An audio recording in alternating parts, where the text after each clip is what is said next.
On February 20th, 2003, 100 people lost their lives and 230 were injured in one of the deadliest nightclub fires in U.S. history. The fire was caused by pyrotechnics that were set off as the band Great White began to play its opening song. The illegal indoor use of outside fireworks led to the igniting of highly flammable soundproofing foam in the walls of the stage. Within 30 seconds of the fire starting, the entire stage was engulfed. Most of the 462 occupants ran for the narrow hallway of the front entrance. The entryway soon became packed with terrified people all trying to leave at once.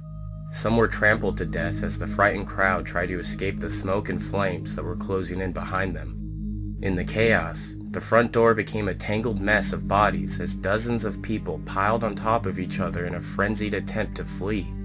Within 5.5 minutes, the entire club was engulfed in flames and hundreds of lives were lost and ruined. During the investigation, it was concluded that a fire sprinkler system would have contained the fire long enough for everyone to escape. Because of the building's age and size, it was thought to be exempt from sprinkler system requirements. However, the building had undergone changes that removed its exemption from the law, a fact fire inspectors never noticed. On the night of the fire, the club was legally required to have a sprinkler system, but did not. On December 9, 2003, Daniel M. Beachel, the former road manager for Great White, and the two owners of the Station Nightclub, Jeffrey and Michael Derderian, were charged with 200 counts of involuntary manslaughter. The Derderians were also fined over $1 million for failing to carry workers' compensation insurance for their employees, 4 of whom died in the blaze.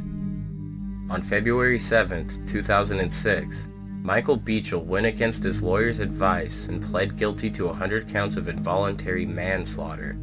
During his sentencing, Beachel made a statement apologizing to the victims and families for his involvement in the fire. The judge sentenced Beachel to 15 years in prison, with 4 to serve and 11 suspended, plus 3 years probation. The judge said Beachel was highly unlikely to re-offend, which led to his decision to impose the sentence. On September 4, 2007, some families of the fire's victims expressed their support for Beachel's parole. The state parole board received approximately 20 letters, the majority of which expressed their sympathy and support for Beachel, pointing out that it was Beachel alone who stood up and admitted responsibility for his part in the horrible event. He had also sent handwritten letters to the families of each of the 100 victims.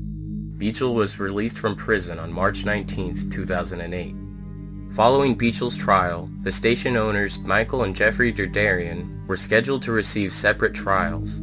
However, on September 21, 2006, Superior Court Judge Francis J. Darrigan announced that the brothers had changed their pleas from not guilty to no contest, thereby avoiding a trial. Michael Derderian received 15 years in prison with 4 to serve and 11 years suspended, plus 3 years probation, the same sentence as Beachel.